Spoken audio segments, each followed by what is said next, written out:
Friends, family, dear and honored guests, we welcome you to our Memorial Day celebration. Today's message is out of John 15. Greater love has no one than this, than to lay down one's life for his friends. You are my friends if you do as I command you. For those who serve, we know a command is our marching orders. And today we want to honor and celebrate the heroes that have taken their marching orders and paid the ultimate price for our freedom, as freedom is never free. But all gave some, and some gave all. Someone had to pay the ultimate price. I now welcome our United States Marine Corps to honor the core values of our nation's fallen heroes.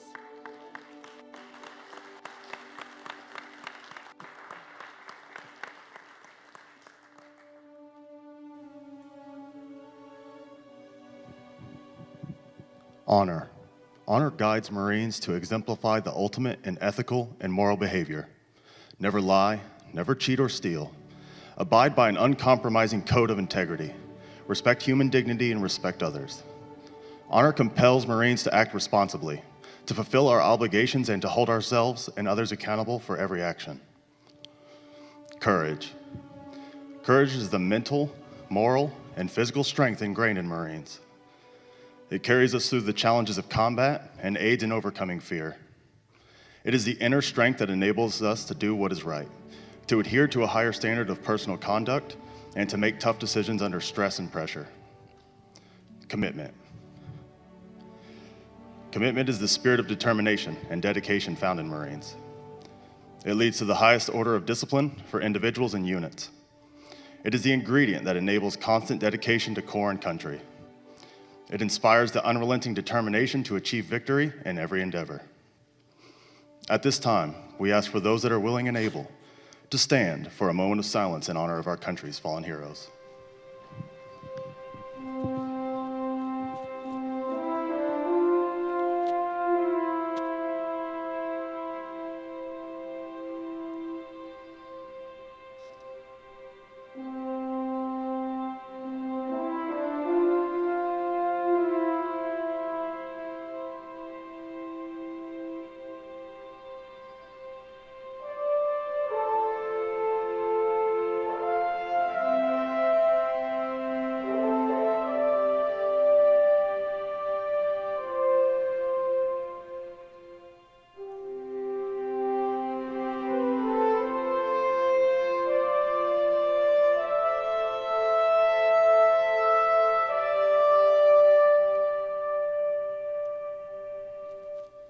And if I can ask that we remain standing for another moment.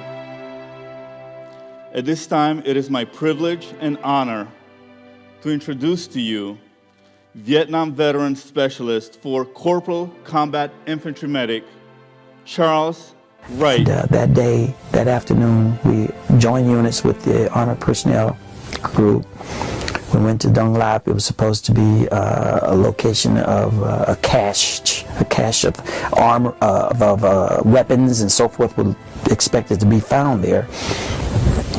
And so the place was well booby-trapped, very well booby-trapped, right outside the village. And we went to start searching for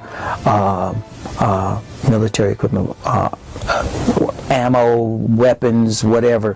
While we were searching, there were also punji pits there. Those who listen know what punji pits are. And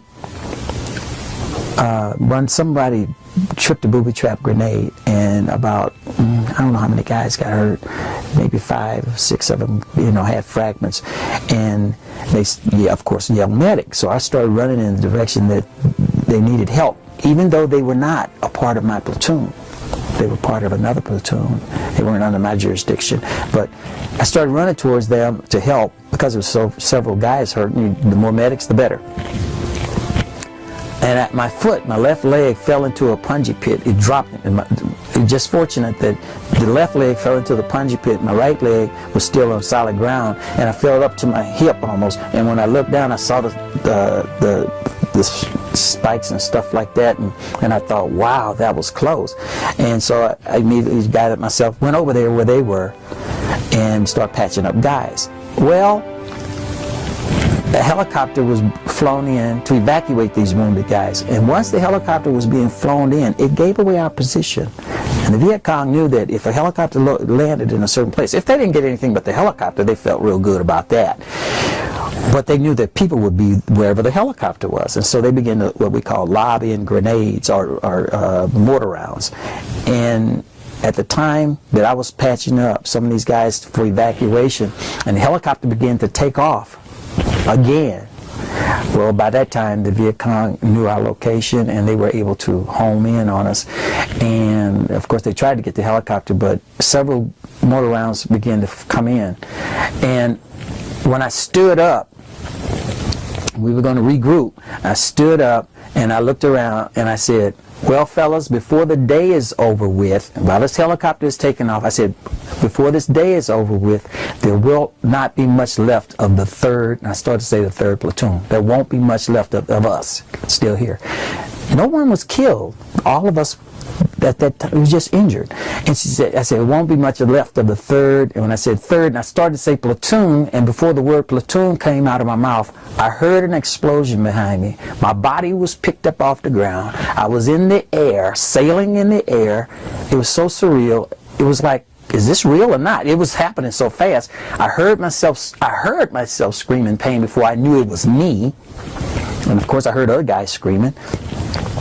And the next thing I know, I was unconscious. I was unconscious for about an hour and a half. They thought I was dead. I had shrapnel entered into my back and into the wall of my right kidney, and just escaped my spinal cord. So I was real fortunate. And the concussion from the explosion caused me to be unconscious. I remember coming to one kid. He was dead. I do remember that. He was about 21. I tried to find an entry wound where maybe he was shot or whatever, but I think what killed him was the concussion and the shock. Charles Wright. He is a proud member of the Disabled American Veterans, Chapter 20 from Virginia Beach. And for his heroism in combat and the line of duty, he's the recipient of the Presidential Awards with highest honor. Purple Heart, April 3rd, 1967. Bronze Star, May 16th, 1967. We are presenting the flag on behalf of all the fallen heroes from whom we honor, and want to thank you and your families for your loved and lost ones. We want to thank them on behalf of our fallen heroes.